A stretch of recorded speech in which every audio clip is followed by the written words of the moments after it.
Welcome to the Deep Wealth Podcast. Well, Deep Wealth Nation, you're in for a treat today as we bring back a friend of the Deep Wealth community. Leo is no stranger. He's been on a number of times. Leo is the mastermind and the founder behind a CEO peer group, otherwise known as Leading Peers. He's not only a terrific individual, he is an entrepreneur through and through, as you'll hear. But I'll put a plug in it right there. And before we start the episode, a quick word from our sponsor, Deep Wealth and the Deep Wealth Mastery Program. Here's Sanjay, a graduate of Deep Wealth Mastery, and he says, the investment I made in the Deep Wealth Mastery Program, it's a rounding error compared to the value created today and the future value I'll receive. Or how about William, who says, and I love this, a company that's attractive to sell is also a great one to own. The Deep Wealth Mastery Program gives me the best of both worlds. Now, speaking of growth and adding value, check out what Leon says. He says that the Deep Wealth Mastery Program changed how and who we hire. We've now begun to hire talent today that we never would have hired if it weren't for the program. The talent we're hiring today is helping both increase our growth and profits and our future enterprise value. Man, I love that kind of feedback because it's that kind of feedback that's what gets me out of bed every day. Deep Wealth Mastery System, it's the only system based on a 9-figure deal. That was my deal. And as you know, I said no to a 7-figure offer, created a system that we now call Deep Wealth Mastery. And that's what helped myself and my business partners welcome from a different buyer, a different offer, a 9-figure deal. So if you're interested in growing your profits, preparing for a future liquidity event, whether that's 2 years away or 22 years away, and if you want to optimize your post-exit life, Deep Wealth Mastery is for you. Please email success@deepwealth.com. Again, that's success, SUCCESS at deepwealth.com. We'll send you all the information about Deep Wealth Mastery, otherwise known as the Scale for Ultimate Sales System. That's where you want to be. You want to be with other successful business owners, entrepreneurs, and founders just like you who are looking to create market disruptions. Whether you're a startup, whether you've been in business for 3 or 4 decades, whether you're manufacturing, whether you're high-tech, SaaS, low-tech, whatever the case may be, come in and network with other business owners, with other businesses just like you, because they all want to lock in their financial freedom and enjoy both success and fulfillment. Again, that's a 90-day Deep Wealth Mastery Program. It has your name on it. All you need to do is take the next step. Please send an email to success@deepwealth.com. Leo, welcome to the Deep Wealth Podcast. An absolute pleasure to have you with us.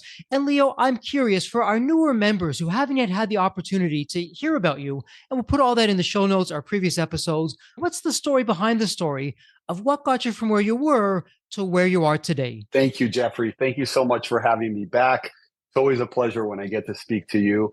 And I know your podcast continues growing, reaching more people, and I commend you for it. I started my entrepreneurial journey with a travel business when I was living in Argentina in 2003. Incoming travel. Before about a year or two, within the second year, we were doing corporate travel, corporate tourism, incentive trips and meetings and events for corporations that were doing events in Argentina. And when I discovered that we really had 2 divisions of the company, I had that business for about 5 years until 2008 with a partner, 50-50 partnership, which was very successful. And in 2008, I went off and started my own agency with full ownership. My wife was my 50-50 partner, but she really was not in the business. I still own that company that we started in 2008. Started with the name Exclusive South America. And then in 2015, we rebranded as ESA Latin America as we expanded to Central America and Mexico. And that business grew to about 45 full-time employees, $12 million of annual revenue.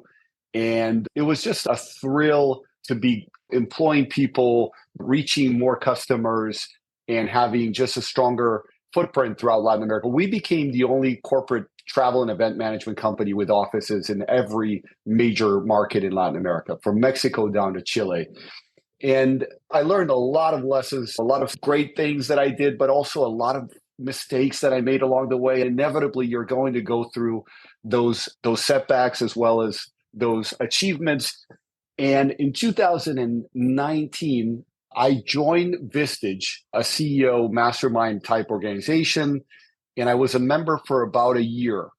And then when the pandemic started, I found that my once thriving business had zero revenue because 100% of the international corporate events were canceled. I found myself having to let go of a team that I had worked with for many years and that I cared about deeply.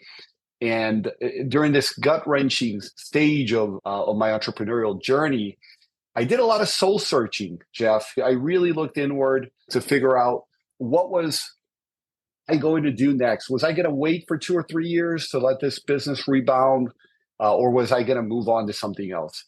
And while I was going through that decision, I needed to leave my Vistage group because it was about $1,300 a month back then. It's Vistage is more expensive now, but that felt like a lot of money when I had zero revenue coming in. And so I started looking into EO or YPO, and I quickly realized I couldn't join those groups. YPO, I was too old. I was only 46, but that's a couple of years too old to join. And I couldn't even join EO because they were asking for an annual upfront payment of $11,000. An enrollment fee was included in that. And I said, I don't have that money to bet on something that I may or may not derive any value from. So when I saw that there were no other options online where I could pay month to month and have the same type of support system, it really hit me with the soul searching that I was doing, that I'm passionate about four things. I'm passionate about leadership, about entrepreneurship, about personal development, and about bringing people together and creating collaborative communities. And so those were the four strands that had been in every stage of my life, everything I'd ever done, from being active in politics in Argentina in my 20s to being active as a kid in student council and creating a nonprofit that promoted leadership in Argentina. It had always been about these four things. Those were the themes of my journey. And I realized that's why I'm so eager to get back into a place where CEOs, entrepreneurs, leaders, everything coming together, collaborating, and working on themselves, personal development. And so that when it hit me how much I wanted to start something that would give more value and reach people that couldn't get into the more established CEO communities, but were at the same time successful and established as business CEOs in their own right. I didn't want to help the person who just had an idea start a company. There's plenty of organizations that do that. There's SCORE here in the United States. There's a bunch of consultants that work in that segment, or coaches. I wanted to help the people that I knew best, people like I had been for the previous 20 years growing my companies. And that's when Leading Peers was formed in June of 2020. So approaching 4 years now, Jeff. And I went all in and became a full-time CEO a year after that. That's when I was able to transition out of the CEO role from my corporate travel and event business. I found a great CEO to lead that, and he's been doing that very successfully for the last 3 years, and the business has been rebounding. And that's when I went all in on Leading Peers. And that's what's led to the growth, is growing one handshake at a time, as you taught me recently when we were chatting before the interview. What a terrific story. And before we talk about Leading Peers and what you're seeing, because you're really on the cutting edge of things, it's unfortunately an all too common story, particularly during COVID. Things were going great in the business. You're making future plans until you're not, until something out of left field, in this case, it was the pandemic. It came out of nowhere, took a lot of people by surprise. And like so many others, you found that the thriving, incredibly profitable business that you had was no longer. And so now, thankfully, the pandemic is behind us. We're looking in the rearview mirror. Any personal lessons as you look back and reflect on that you can share with the Deep Wealth Nation? So I want to be very real with your audience about the fact that when the pandemic started, I really saw it as an opportunity to make some more drastic changes that I probably needed to continue making. And I would have continued making without a pandemic in a more piecemeal fashion. But it was certainly an interesting time of making a lot of adjustments once I got the green card, where I could access credit in the United States, where I could travel internationally, where I no longer needed to keep people on the payroll here in the US that I didn't need, and so on and so forth. To go back to your question about lessons of the pandemic itself, the period that started in 2020, the biggest lessons for me were on the personal side. It's the value of taking time to get to know yourself better and connect with your past and understand what you've done throughout your whole entire life, and how that sheds light on what your greatest passions are. And more importantly, what's your purpose? Why were you brought into this world? Now, you may believe that we were brought in this world to serve a purpose, which I do, or you may think that we just figure out what our purpose is. But whatever your belief system may be, at some point you do have to be very specifically oriented in a direction to give your company a very specific mission and a very specific set of core values for everybody to know what you stand for. And so this personal introspection of looking back at what you've been in your entire life and figuring out what did it for you, what got your energy up, what got people excited to be around you, where you made the biggest impact on others, that's invaluable. And being able to just stop everything, the busyness of life, which the pandemic really did for all of us, whether we liked it or not, especially people who, like me, saw their revenue plummet by 100%. It gave us that opportunity. And it's the biggest gift of the pandemic for many people that I know, certainly for me, is that pause and being able to listen to the right people say, use the pause, capitalize on the pause, put it to good use. And for me, that was spending time with myself. My wife and I had great conversations during that period. She's a life coach and a leadership coach. So she would ask me good questions that really got me thinking. And some of my good friends did that same thing as well for me. And that really led to finding something that I'm way more passionate about and where I think I can make a much bigger difference for good in the world in leading peers than in my prior business. As much as I cared for it and I liked it while I was doing it, it certainly wasn't serving me anymore in the best way. And this new business allows me to travel internationally way less for business and be more present to my children, to my wife, and just have more time to consistently exercise, and which for me is one of the lead dominoes of my life. Once I'm physically active and spending time just going on walks, which is my preferred method of exercise, I am just in a good place mentally. I feel positive. I feel optimistic. So that and listening to great books and great influence from thinkers, podcasts, it brought me back to the highest version of myself that I've ever had. And that's the biggest thing is do not go onto the rat race and lose yourself in the busyness of life. If you're an entrepreneur and business is consuming you and you think that being productive is working 365 days a year, as many hours as you can, and every single day of your life is an opportunity to work, and work always comes first, you're missing out. You're missing out on the highest and best version of yourself. I truly believe that. It's really amazing. It never ceases to amaze me as you hear these stories, how it took at the time, Leo, I'm sure pandemic came, you had to really relook at your life, relook at the business. It didn't seem like a blessing at the time, but fast forward now, you're looking back saying, wow, if not for at that time, which seemed like a terrible, horrible, worst thing that could ever happen, it actually turned out to be the best thing because it put me in a situation to make different kinds of decisions. And why I want to focus on this first, there is a method to my madness here, Leo. In the Deep Wealth 9-step roadmap, step one, the very first step, and it's no accident that step one is all about the big picture, what some people call blind spots, we call them inflection points. In our 90-day Deep Wealth Mastery program, sometimes called the Scale for Ultimate Sales System, where you're looking at how do I grow my business? How do I create a market disruption? One of the questions that we ask, how can you put yourself out of business today so that you can put yourself into a bigger, more profitable business? Maybe it's in the same business. In your case, it's a completely different business, a different industry. Everything is different about it because as we're going, in your words, the rat race, we're just day in, day out, we're really pushing, we're struggling, we're trying to get things out there. We often overlook sometimes the most obvious things that are in front of it.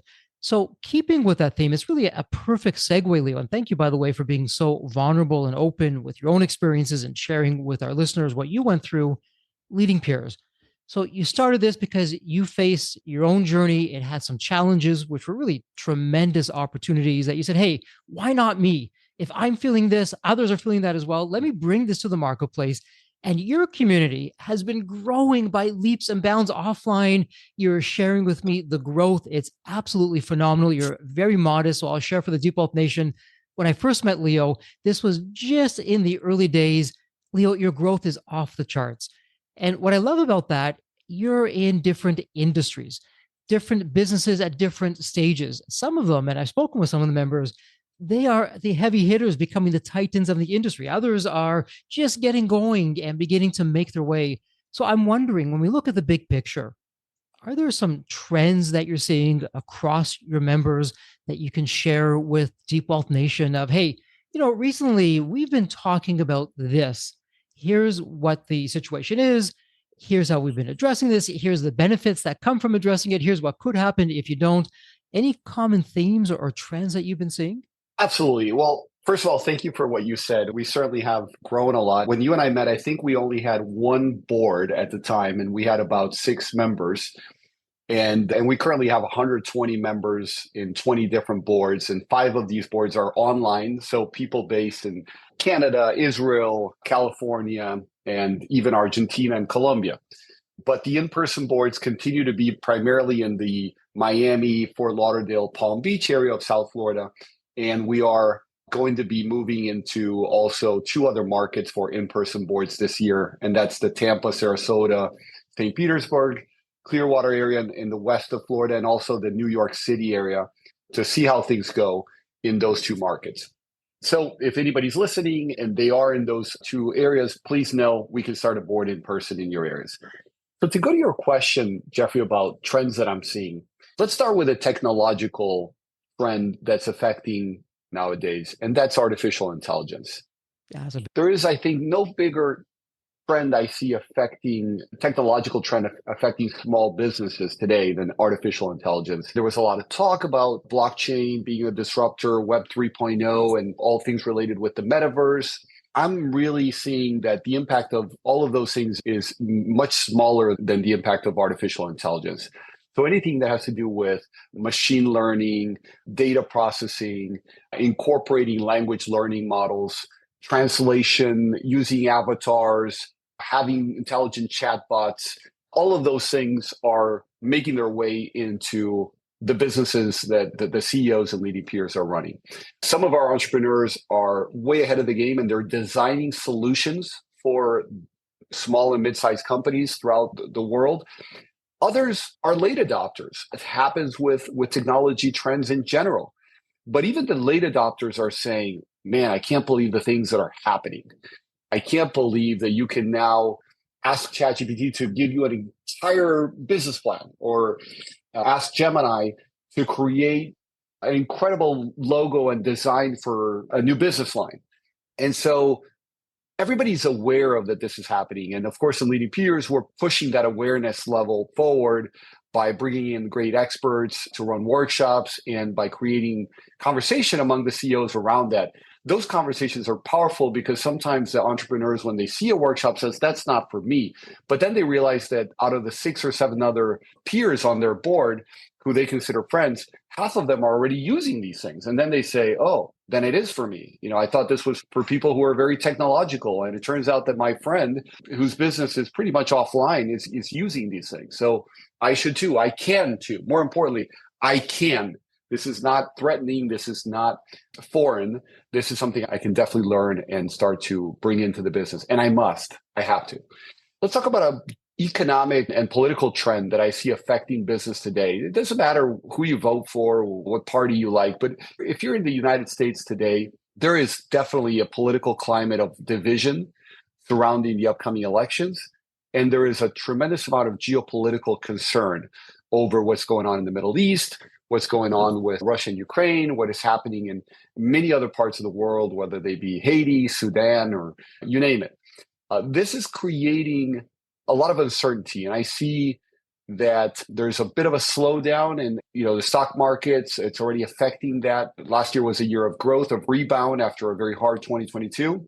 And I see that growth tapering off and quickly coming to a standstill. That affects a lot of small and mid-sized businesses that sell services to larger businesses that are discretional in nature. So if you're selling things that the business world considers discretionary, like travel and event services or coaching services or certain consulting services, this is really affecting you. A 1% drop in those big companies' revenues can lead to a 30 or sometimes 40% drop in the demand that they have for discretionary services, even some on the logistics and admin side. So I see that trend holding on for another 6 months. I think that whoever wins the election, doesn't matter. I see things evolving much better after this election is behind us.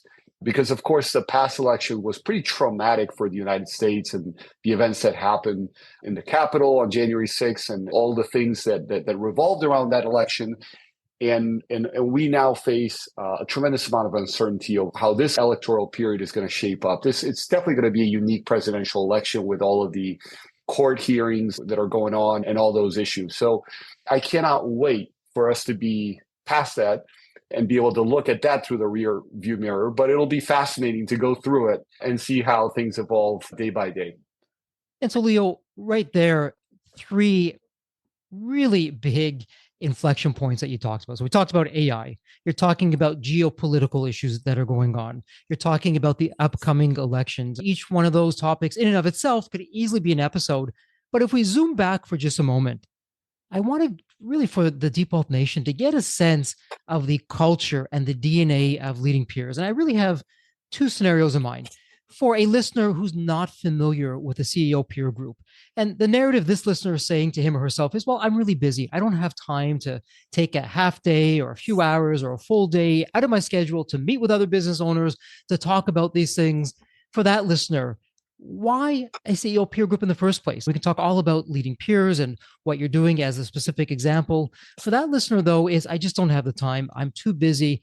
I'll get to it when I get to it. Now is not the right time. So how does a CEO peer group work? And I'm going to layer on another angle to this while you're thinking about that.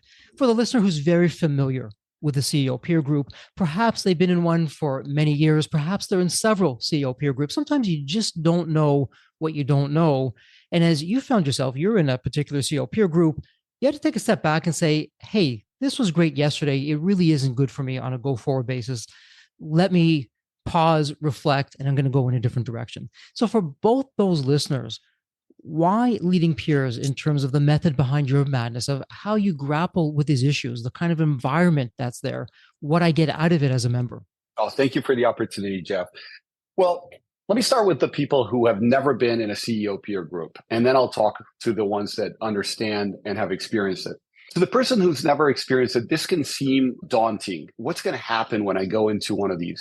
The reason why what sets our culture apart is that we want to bring the person who really wants to grow their business into a place where they're with people who share that same goal and who are willing to change themselves in order to achieve better results.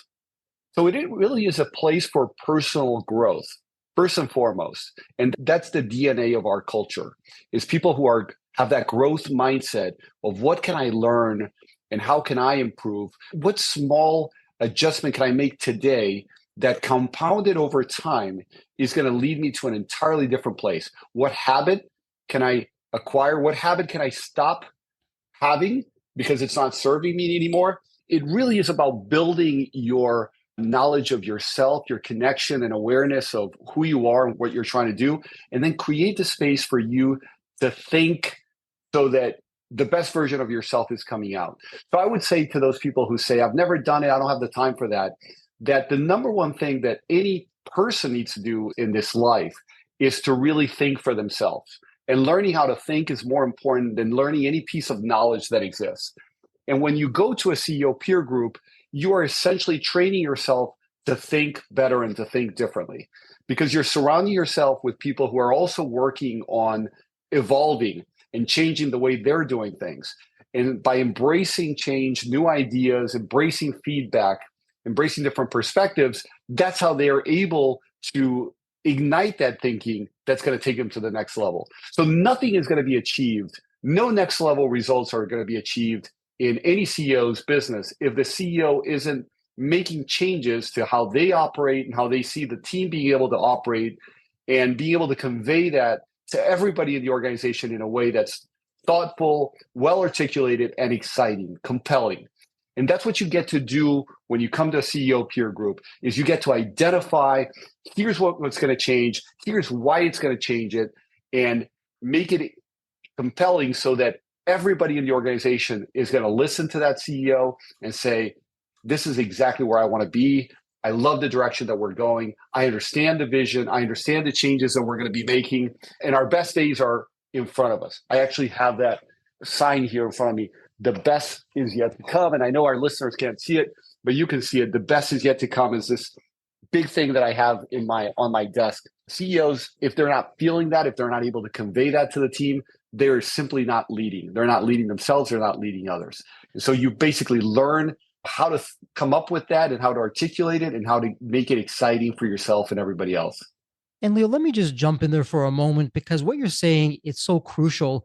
And for what I'm about to say, whether you've never been in a CEO peer group like Leading Peers, or maybe you're in one right now, it may not be the right one because you don't know what you don't know. And oftentimes, perhaps you can share for the Deep Wealth Nation how critical, it's so essential that we can, in a closed room environment where everything's confidential, what's said in the room stays in the room, we can say and share anything. You're not going to share this with your family. You're not going to share this with your employees. You're not going to be sharing this with other members in the business, certainly not your customers. So if you don't have that outlet, mental health wise, are you bottling all that inside? Are you adding extra pressure? I'm sure you can share stories of how, yeah, you know what? Jane came in and she shared this one problem, and 5 other members said, Jane, I was in a very similar situation. Here's what worked. Here's what didn't work. And it's like the weight of the world is lifted off of Jane's shoulders. Oh, okay, I'm not the only one going through this. And not only do I not have to guess what's going on, I can follow what's worked, what hasn't worked, and I can accelerate my progress. Can you talk to our listeners about that? I think that if there's one thing everybody leading peers gets is that feeling that I am not alone. Every time somebody shares a challenge, because of the level of trust that exists in our culture, the level of vulnerability, which is you can share absolutely everything. These things come out that this person that you thought, oh, this woman is so successful, she's killing it, look at her numbers. And then she starts opening up about an aspect of her life or of her business that's really weighing on her, that's bringing her happiness down, that's creating a mental struggle, that's keeping her up at night, or it could be straining a very important relationship within her family or within her team. And then everybody's able to pull her out of it. And everybody feels so phenomenal for changing this person's outlook. And then when you're able to see that, you're like, if I'm ever in a hole, these people will pull me out. And by the way, I don't have that challenge, but I have my own set of challenges. And because she did what she did and she was this courageous, I'm going to share one that I'm having right now that may not be as terrible, but maybe over time will become even worse if I don't do something about it. So you said it brilliantly well. It is life-changing from a mental health perspective and from a peer support perspective. So we call our organization Leading Peers because peers is a key word there. Everybody is in the same situation as everybody else. From me, the founder and CEO, to every board leader that we certify to take these groups through this work, to every member, we're all on the same level. We are peers. And we happen to be leading companies right now. We happen to be the entrepreneur, the CEO, the chief executive in this moment in time. But the most important thing is we are peers. We're going through life and we're here for one another. And I think that support system is even more valuable than some of the advice that you get or some of the ideas that you pick up. It changes how you feel.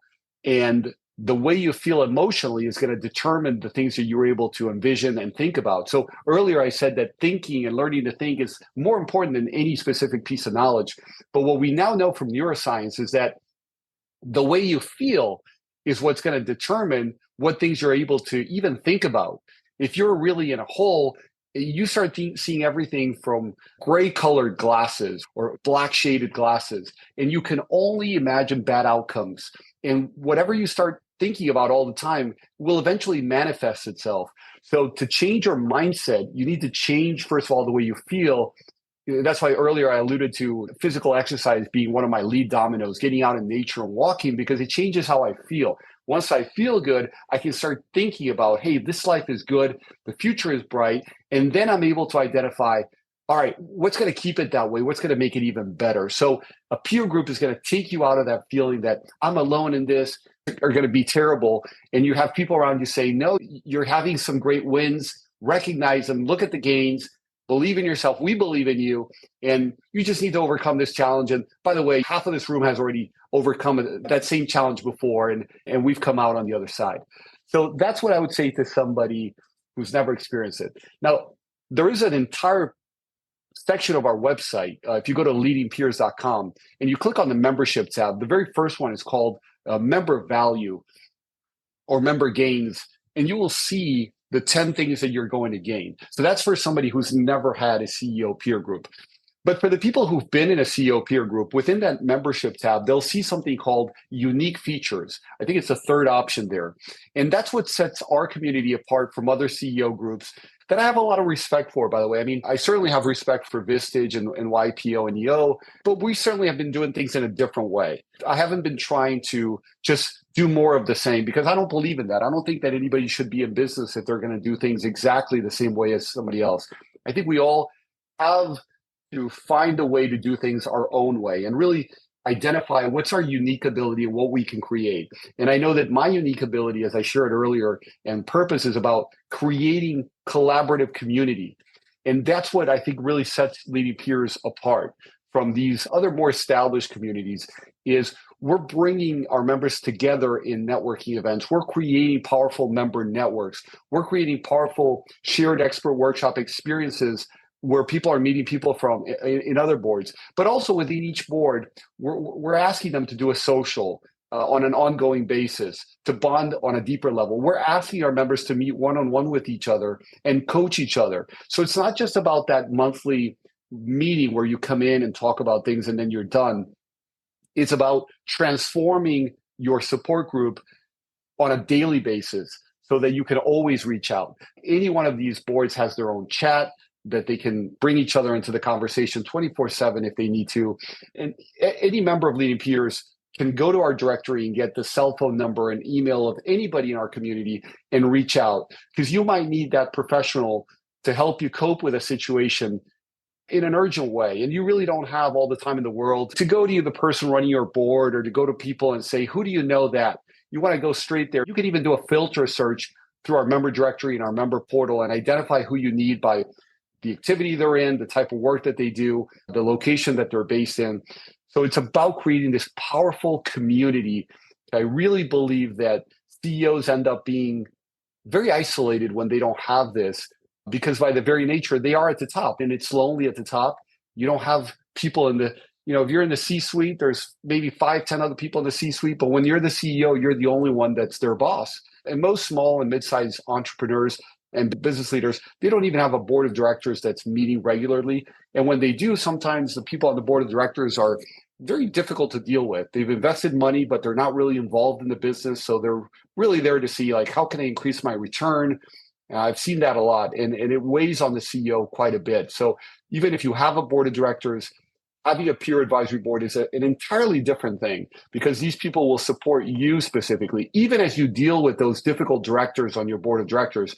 They could be family members if you're running a family business, or they could be investors that really don't align with your values and principles, but they happen to get a seat on the board, and now you're having to deal with them. And how can you avoid and affect your mental health, right? So establishing the right boundaries with those people while still being able to operate from that CEO role is difficult. It's really challenging work. So crucial, and they'll find that the people who've done CEO groups and are currently maybe in a CEO mastermind group will find those unique features. And I don't want to go through each of the 10 features because it would take quite a while, but we certainly have a very different way of doing things.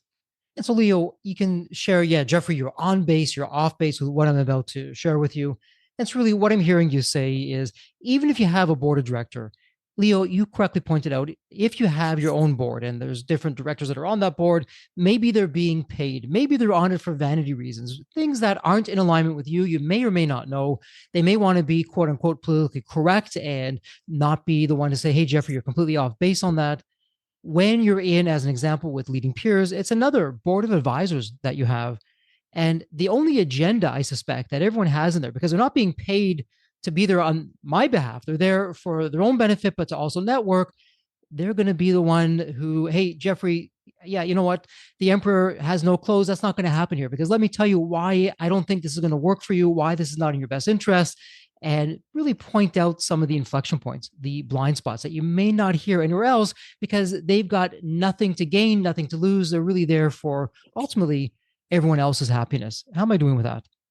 Yeah, 100% in agreement. And Here's what I'll say to people who have investors who are sitting on their boards is that even if you have the best people sitting on your board, even if you have people who are like-hearted as you, who care about you, life will inevitably bring up things where you need to have a conversation with those people about things that aren't easy to discuss. Let's say, for instance, you started a business with two other people, and this is a real case of somebody in Leading Peers that we helped this person through this situation.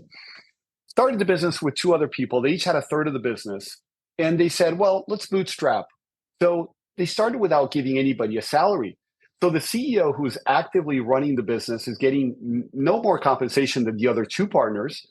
But the other two partners aren't really investing more than a couple hours a month coming into a monthly board meeting, while the CEO is working full time. So fast forward a couple of years, the business is now making significant money, and the three partners are still taking out a third each. Now, how is that fair when one of them is working full time in the business and the other people are just putting in a couple hours a month? But because this person likes their board members, because they don't want to ruffle any feathers, they don't want to go in there and say, hey, I think it's time that I make more than you guys through this business. But here's the problem. If you don't have that conversation at that point and you're not fair to yourself, you're basically going to quit the business or give it way less than it requires. And as we explained as a board to this person, it's not because you need more money, or it's not because you want to make more than them for the sake of vanity, but it's because as humans, we have an ingrained sense of justice. And studies have been done even on animals that show that even animals, when they feel that something's not fair, will quit playing the game. And so inevitably, as humans, we have that same capacity and moral compass that says, wait, if this game doesn't seem fair, I don't want to play it anymore. So what ends up happening with these people is they become disengaged from the business. Now, how is it going to serve the other two partners that care about you, that are good people, if you become disengaged from the business? You as a CEO and your dedication is what made it a success. If you become disengaged, the business is going to basically spiral downward. That's not going to serve them.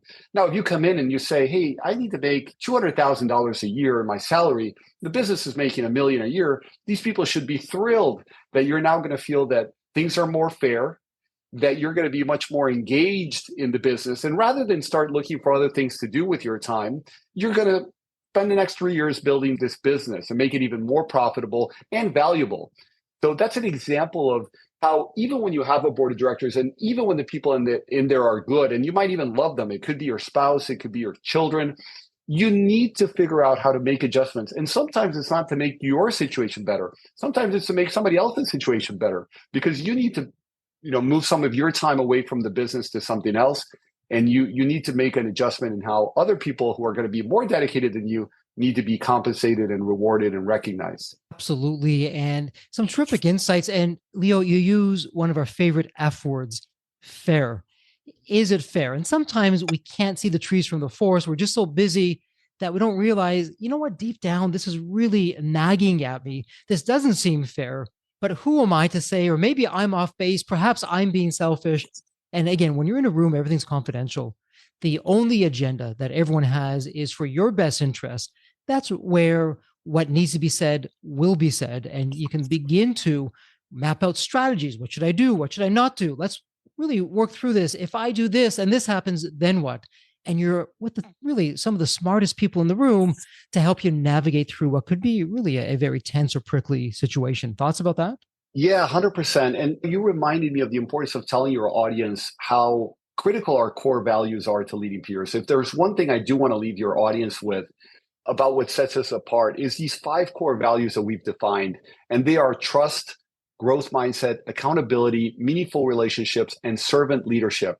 And the reason I bring them up is that we really do serve one another, and we serve all of our stakeholders as CEOs. That's deeply rooted in our culture. We're not just in it to look out for the best interests of that peer in our group. We're in it because we believe that peer in our group is operating from a place of wanting to serve all of their stakeholders in a balanced way. It's not just about serving the employees. It's about keeping in mind that you have clients that you need to serve. You have vendors that are part of the team. You have shareholders or investors that are an important part of the business. The business wouldn't have gotten to where it got without those people. And then there's a community at large as well. And so as a CEO, if you're a servant leadership, you have the growth mindset, not just of, I want to grow my company, but I want to grow as a human. I want to grow as a person. I want to be the best version of myself. These are two of our core values. And then you have that trust, another one of our key core values, where you can say to somebody else, hey, I don't think you're being fair to yourself, or even, I don't think you're being fair to this other person. You want your spouse to kind of go along with this, that, or the other, but put yourself in his shoes or put yourself in her shoes. What would it feel like if you were being told, hey, we're going to invest a couple $1 million here, which is everything we ever built in our wealth, to acquire a business after you've gone through 20 years of depriving her of family vacations or this, that, and the other? I wouldn't do it if I was your spouse. And so being able to really advocate from a servant leadership angle, what's going to be the best version of you, not just what's going to make you more money. We're all in it to have profitable businesses and to thrive and to really be successful. But it's not just about you. So when peers are advising you and leading peers, they're coming at it from this place of growth mindset, trust, and servant leadership, and having meaningful relationships, and then being accountable to themselves and to one another for their actions. So I wasn't, as I mentioned, I don't think I ever saw any of their core values. I don't remember them. I don't think they were ever mentioned. We don't start a meeting. We don't start a peer advisory board meeting ever in any of our boards without just going over the core values and reading one of them. And again, this is not to criticize Visage, which I'm very fond of and indebted to having gone through their program, but it's just to say that in our culture, these values are deeply embedded. And so people that come say, wow, what a great group of people. What a phenomenal, group of human beings. They're not just CEOs, they're first and foremost people, and then they're leaders, and then they're CEOs in that order. Some terrific insights there. And Leo, let me ask you this. If we take a step back, what did we cover today? We talked about leading peers, what it is as a CEO peer group, what your DNA is, how the culture is, why you may want to consider a CEO peer group like leading peers if you're not in one. And if you are in one, what you should be getting out of it that you may not be. And from there, we spoke about, inflection points, blind spots, what could put you out of business, what could put you into a bigger business, as well as your mental health, and really some insights on some of the latest inflection points. Before we go into wrap-up mode, is there a question that I didn't ask, or a topic that we haven't covered, or even a message that you'd like to get out to the Deep Wealth Nation? Not really. I enjoy speaking with you so much that I'd come up with 100 questions. So I would rather just keep it short and sweet so that we continue in some other point down the line and let the listener come to us directly. If they have questions, there's a lot of answers in our website, but please, reach out to us. There's online forums there through the website. Go to leadingpeers.com, click on membership, find a way to connect with us. There's a contact tab, and let us know what your questions are. Let's set up a one-to-one conversation and we can dig deeper about your particular case. We get asked a lot, like, how will I be placed in the right board? That's a great question. And we certainly go through that process of saying, okay, where do we have an open seat? First of all, and does this person want an online board or an in-person board? Does this person want a board that meets in English or in Spanish? Does this person do a very specific thing where they want some knowledge in the room? We have an entrepreneur who's in Silicon Valley, and he's raised millions of dollars from VC funds. And he recently said to us, I really love leading peers, but can we change the makeup of my board a little bit? And I said, why don't we start a new one with people who are also looking for VC funding, because most of our members are not, frankly, or tech startups or people that are creating a product. And he said, if you could do that for me, I'd be even more energized. So we started a new group. But sometimes we don't even need to start a new group. We just need to find the group where you're going to have the right knowledge in the room. You're not going to have a competitor in the group, but you will have people that understand the world that you live in, the business world that you happen to live in. Well, some terrific insights there. And for our listeners, in the show notes, it'll be point and click. We'll have all the ways you can get to Leo and Leading Peers and the website. And there's some terrific resources. So all of that said, we're now in wrap-up mode. You've been through this a few times. It's an honor. It's a tradition here on the Deep Wealth Podcast where every guest, whether it's the first time or multiple times, I have the honor of asking the question. It's a fun one. I'll set this one up for you. When you think of the movie Back to the Future, you have that magical DeLorean car that will take you to any point in time. So Leo, the fun part is tomorrow morning, you look outside your window, not only is the DeLorean car there, the door is open, it's curbside, it's waiting for you to hop on in, which you do, and you're now going to go to any point of Leo as a young child, Leo as a teenager, whatever point in time it would be. what are you telling your younger self in terms of life lessons or life wisdom? Or, hey, Leo, do this, but don't do that. What would it sound like? I would say to the child that existed between the ages of 5 and 10 that, listen, Leo, you're eventually going to find out what really is important to you. And you're going to find what centers you, what grounds you, what gives you a feeling that there is meaning and purpose in your life. So just hang in there. You'll be okay. And the best part of life is still ahead. Because I think that as a child, I didn't really know too much about myself beyond the fact that I wanted to be an athlete or wanted to be in sports. And for I think as I went through a lot of moves growing up in Brazil and Argentina till the age of 10 and three different cities, four actually, when I moved to St. Louis, Missouri at the age of 10, in three different countries, all in the first 10 years, it did for a while feel a little bit too much. And it did feel like I didn't quite know my place. So that's what I would do. I would reassure myself that eventually that would all come together. And I just needed to be patient and be optimistic about the future. Yeah, it's a great message, particularly when we're going through some challenges, what some people we'll call them opportunities, where we're saying to ourselves, hey, everything's going to be okay. It's going to work out. The best is yet to come. What a message. It's a terrific way to cap things off. Well, Leo, as we love to say here at Deep Wealth, congratulations. It's official. This is a wrap. And may you continue to thrive and prosper while you remain healthy and safe. Thank you so much. Thank you, Jeffrey. So there you have it, Deep Wealth Nation. What did you think? So with all that said, and as we wrap it up, I have another question for you. Actually, it's more of a personal favor. Did you find this episode helpful? Have you found other episodes of the Deep Wealth Podcast empowering and a game changer for your journey? And if you said yes, and I really hope you did, I have a small but really meaningful way that you can actually help us out and keep these episodes coming to you. Are you ready for it? The dramatic pause. I'll just wait a moment. Drum roll, please. Subscribe. Please subscribe to the Deep Wealth Podcast on your favorite podcast channel. When you subscribe to the Deep Wealth Podcast, you're saving yourself time. Every episode automatically comes to you. And I want you to know that we meticulously craft every one of our episodes to have impactful strategies, stories, expert insights that are designed to help you grow your profits, increase the value of your business, and yes, even optimize your post-exit life and your life right now, whatever you want that to look like. And every time you subscribe and a fellow entrepreneur subscribes, it's a testament to how together, yes, we are changing the social fabric of society. One business owner at a time, one liquidity event at a time. So don't let the momentum stop here. Subscribe now on your favorite podcast channel. You'll never miss an episode. You'll be the first to hear from the top industry leaders, the innovators, the disruptors that are really changing and shaping the business world. And maybe you're commuting, maybe you're at the gym, maybe you're taking a well-deserved break that we spoke all about on this episode. The Deep Wealth Podcast, it's your reliable source for the next big idea that could literally revolutionize your business. So once again, please hit that subscribe button, stay connected, inspired, and ahead of the curve. And again, your next big breakthrough moment, it might just be one episode away. Maybe it was even this episode. So all that said, thank you so much for listening. And remember, your wealth isn't just about the money in the bank. It's about the depth of your journey and the impact that you're creating. So let's continue this journey together. And from the bottom of my heart, thank you so much for listening to this episode. And as we love to say here at Deep Wealth, may you continue to thrive and prosper while you remain healthy and safe. Thank you so much. God bless.